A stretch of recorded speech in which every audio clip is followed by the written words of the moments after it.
This is one of the most recognizable character actors of the 20th century. Walter Andrew Brennan is the only actor to win 3 Academy Awards for Best Supporting Actor. He's appeared in over 230 movies and TV shows. You will likely remember him as Stumpy, the disabled deputy of John Wayne in Rio Bravo. In 1940, Brennan played Judge Roy Bean with Gary Cooper in The Westerner. Cooper's character is brought before Judge Bean's court for horse stealing, a hanging offense. When Cooper tells the judge that he knows the actress Lily Langtry, which the judge is obsessed with, Bean puts off the hanging. You mean to tell me you met Lily Langtry, the real her in the flesh? Oh, many times. What an actress. His sentence is suspended for a couple of weeks until I can look into the matter further. That's my ruling. Brennan won his 3rd Academy Award for his performance in The Westerner. Walter Brennan was born July the 25th, 1894 in Lynn, Massachusetts, only 2 miles from the family home where he'll grow up at 29 Franklin Avenue, Swampscott, Mass. Walter's parents, William John Brennan and Margaret Elizabeth Flanagan, will continue living here until 1920s. William, or Will, Brennan was an engineer and Margaret, or Martha, was a housewife. Walter had one older brother, William Irvin Brennan, born 3 September 1891. He had one younger sister, Helen Margaret, born 22 August 1897. Helen only lived 2 days and passed away on the 24th. Walter attended Swampscott High School for 3 years, where he played football and said it was the best 3 years of his life. He then transferred to Ring Tech High in Cambridge to study engineering. While there, he was in several school plays, which led him, after graduation, to try to work in vaudeville while holding down several other jobs. In 1917, at the age of 22, he enlisted in the military. Brennan spent 2 years in France during World War I, involved in 4 major battle campaigns with the 101st Field Artillery Regiment. 9 months of those 2 years was spent in the French trenches. While there, he was dosed with mustard gas, causing him to lose several teeth and other injuries. Several years later, in 1935, he'll lose more teeth from an accident on a movie set. He had what was left pulled. Losing his teeth changed his voice slightly and his persona a lot. In 1919, he was discharged from the military and returned home to Swampscott. For the next year, he'll hold down several jobs, not satisfied with any. In 1920, Walter headed for California. It's believed that he took his brother William with him. Walter found a job in Southgate, outside Los Angeles, with a real estate agency. He was soon making enough money to send for his childhood sweetheart, Ruth Wells. Their families had been friends, so Ruth and Walter knew each other, but when he returned from France, the romance began. They married on October the 17th, 1920, in Los Angeles. Walter said years later that he had never seen a dame that could make him forget her for 1 minute. A little over a year, Walter and Ruth will have a son, Arthur Wells Brennan, on the 6th of January 1922. They called him Mike.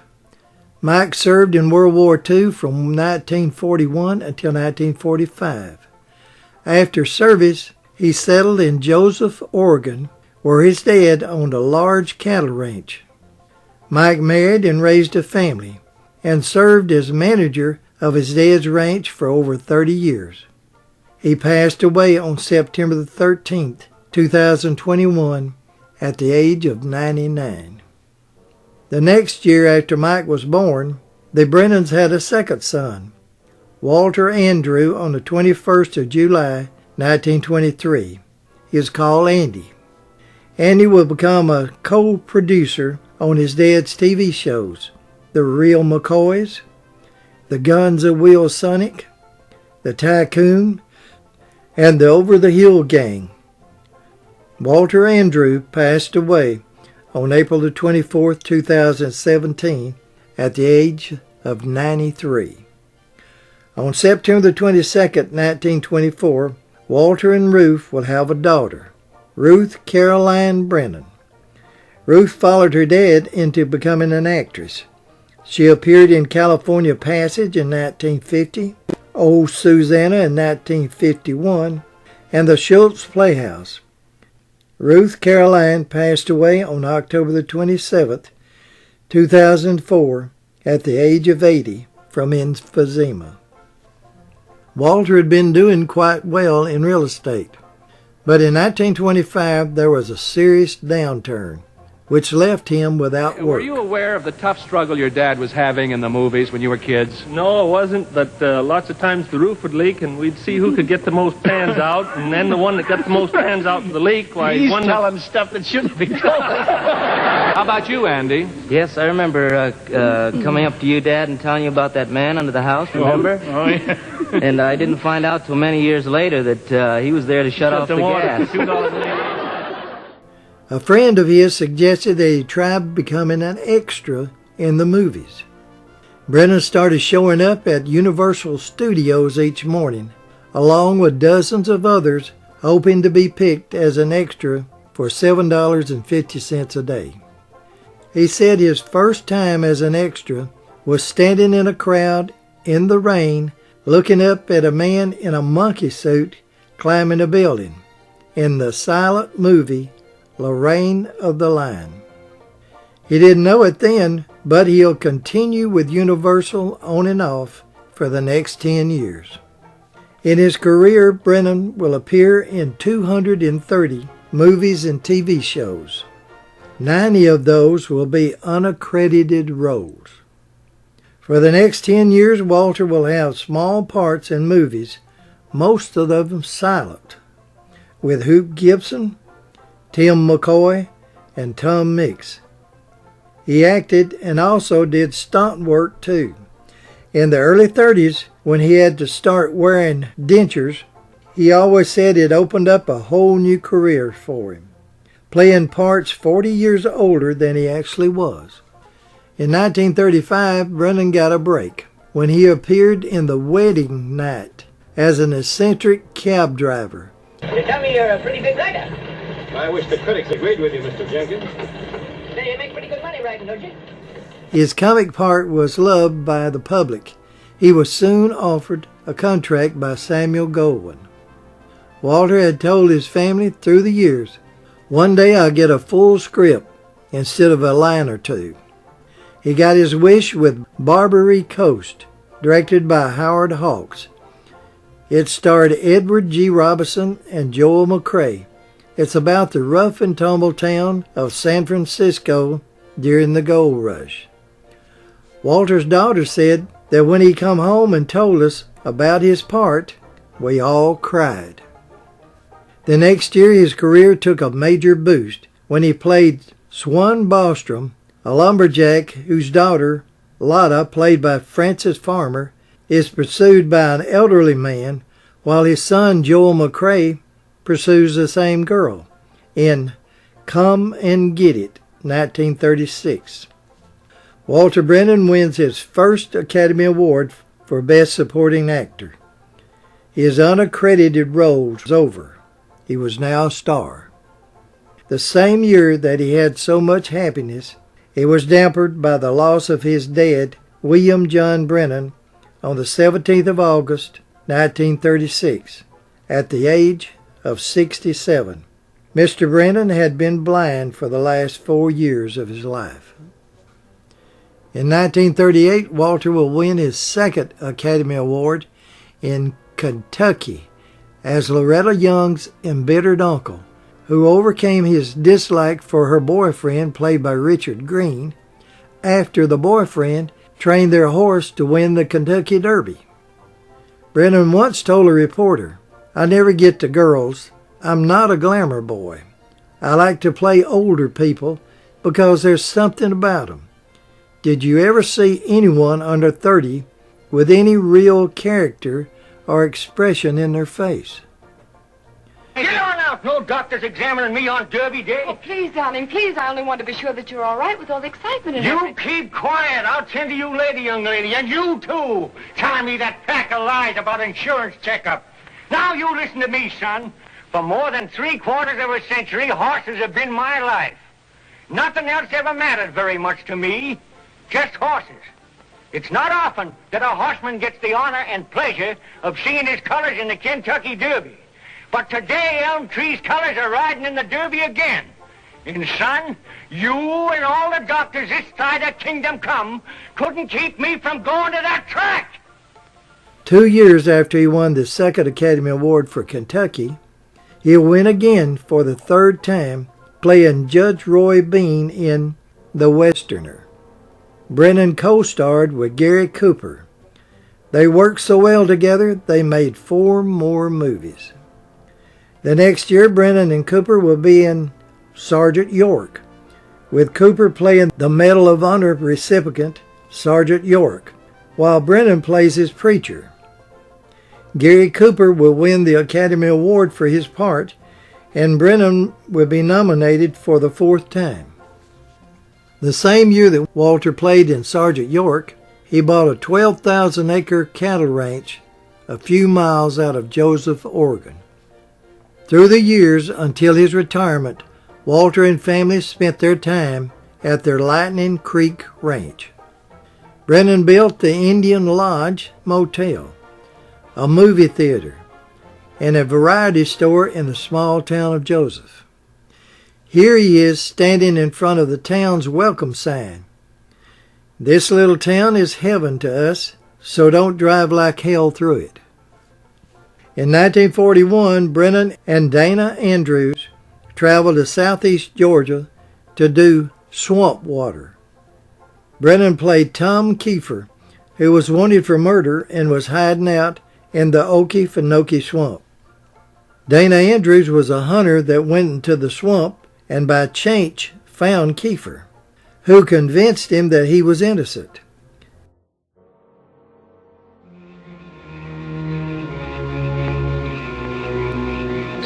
It's like being dead all these years. Now you're telling me to come back to life again. I gotta be alone a minute, Ben.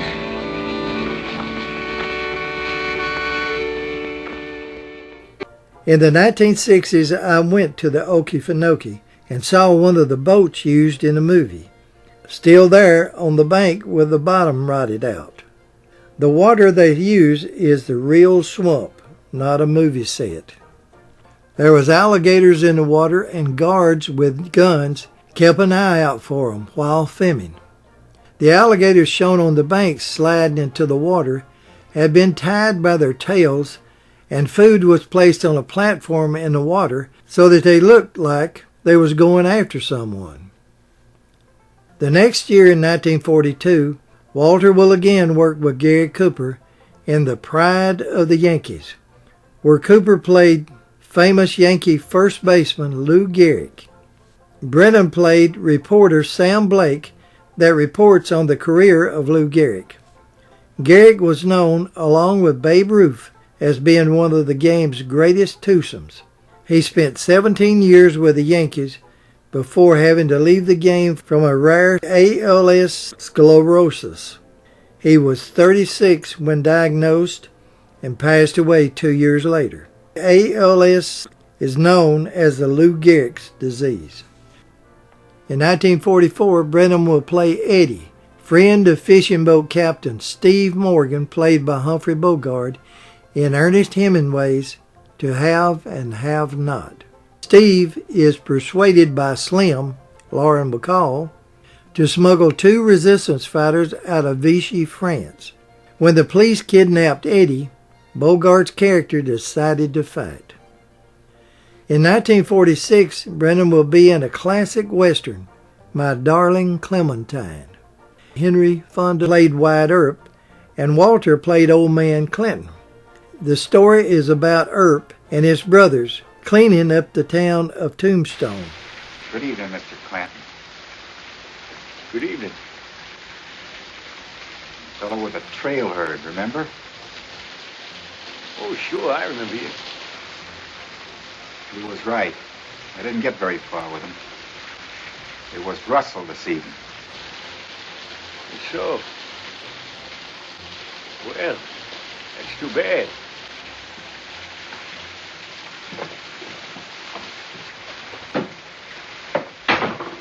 Guess you'll be heading for California, huh? No, I figured on sticking around a while. Got myself a job. Cow punching? Marshalling. Marshalling? In Tombstone?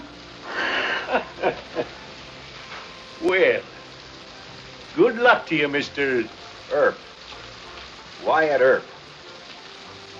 John Ford, who directed, said the gunfight at the OK Corral was the way that Wyatt Earp had told him back in the 20s. Ford was introduced to Earp through a friend, Harry Carey Sr. Ford wanted to film in his favorite spot, Monument Valley, so he spent $250,000 having a town built.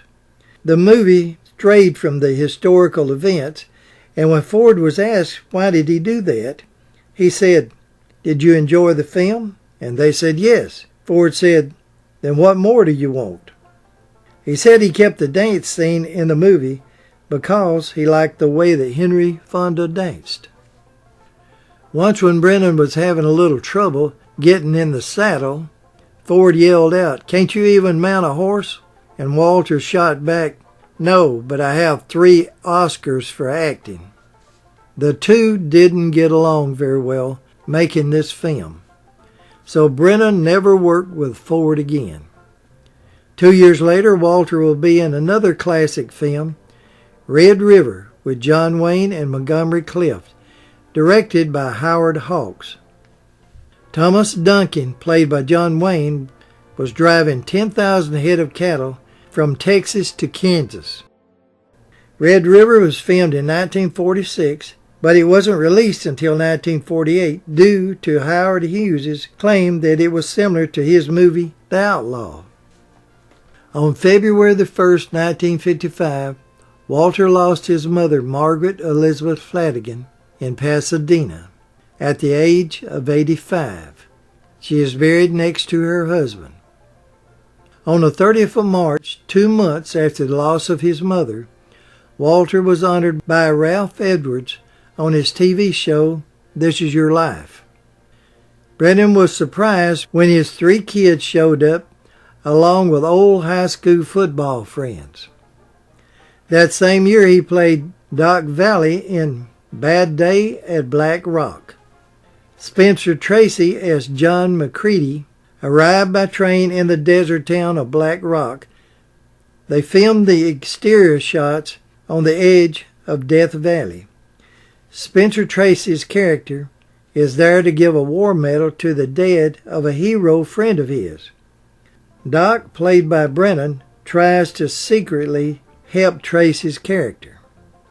The director wanted to shoot the train's arrival looking like it was going to run over the audience. The helicopter pilot that they had hired to fly in front of the train refused it because it was just too dangerous.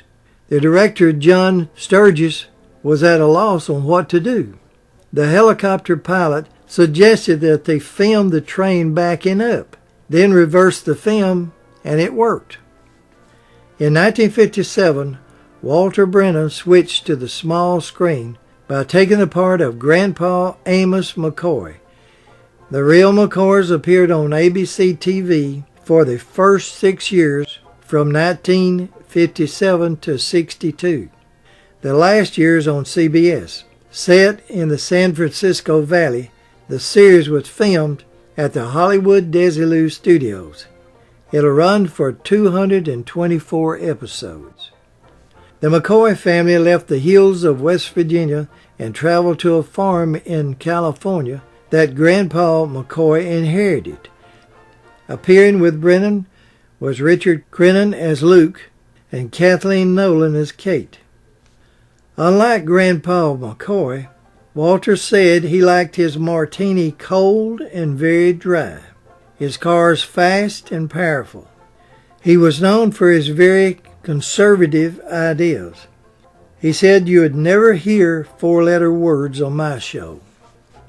Walter said he liked working on TV series because it was steady work, while a lot of times you waited for parts between movies. However, while working on The Real McCoys, he found time in 1958 to play Stumpy, a disabled old deputy for John Wayne in Rio Bravo. That was a good one. Oh, stop cackling. Walter was 57 when he played Stumpy. John Wayne was 51. Dean Martin was 42. Angie Dickerson was 27. And Ricky Nelson was 18. Rio Bravo was filmed at Old Tucson, Movie Town in Arizona. Howard Hawks, director, wanted Elvis Presley to play the part of Ricky Nelson. Elvis wanted the part, but his manager Tom Parker wanted too much money and top billing. The next year after The Real McCoys, Brennan was starring a TV show for ABC, The Tycoon. It'll be completely different from The McCoys. This time he'll play as Walter Andrews, a play on Brennan's first two names. Now this is Walter and Ruth celebrating his 70th birthday on the set of Tycoon in 1964. He'll play an eccentric millionaire chairman of Thunder Corporation. This series was short-lived with only 32 episodes. It ran from 1964 till 65. 2 years later, Brennan was starring another TV series entitled The Guns of Will Sonic on ABC television from 1967 to 1969 with 49 episodes. Walter Brennan plays Will Sonic with Dick Rambo as Jeff Sonic, William's grandson. The two go throughout the West looking for James, Will's son and Jeff's dad. James had the reputation as a gunfighter, so he was always on the run and hard to find. From what I hear, James is the third best shot in the West. The third best? That's what I said. James is darn good. But he's better. And I'm better than both of them. No brag, just fact. The Guns of Will Sonic is one of the most underrated Western TV series ever. It had one great actor after another. The writing produced interesting storylines, and Walter Brennan was at his best. The same year, 1969, that Guns of Will Sonic closed, Walter, along with Edgar Buchanan, Andy Devine, Chill Wills, Pat O'Brien, and Jack Elam, will star in a Western comedy, Over the Hill Gang, a movie made for television. A retired captain in the Texas Rangers calls for help from his old Ranger buddies to help clean up a corrupt town. The film was such a success, they decided to make another movie the next year. They called it The Over the Hill Gang Rides Again. With Brennan, Buchanan, Devine, and Chill Wills, the retired Rangers goes to help the Baltimore kid, Fred Astaire, who is a hopeless drunk. They aim to clean him up and install him as a marshal of Waco, Texas, against the will of an outlaw gang. Brennan's son Andy served as co-producer on both films. Also in 1969, Walter will have a major role as Paul Danby in a Western comedy entitled Support Your Local Sheriff. It had an all-star cast of comic Western actors. James Garner is appointed sheriff of a small town run by the simple-minded Danby family. Harry Morgan is the mayor, and Joan Hackett is his bumbling daughter who tries to impress the sheriff. Jack Elam is the deputy who has to be told everything to do. Support Your Local Sheriff has become a classic comedy Western film. On March 19, 1969, Walter received word that his only brother, William Irving Brennan, had passed away in Fresno, California at the age of 77. The next year in 1970, Brennan would join the cast of To Rome with Love, a CBS TV series. John Forsythe plays a widower who moves to Rome with his 3 daughters to teach school. Walter plays the grandpa who moves to Rome to be close to his granddaughters.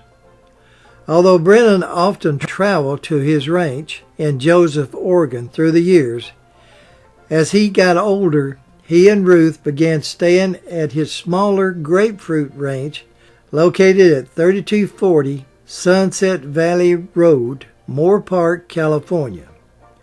Walter was 74 when he began working on To Rome with Love.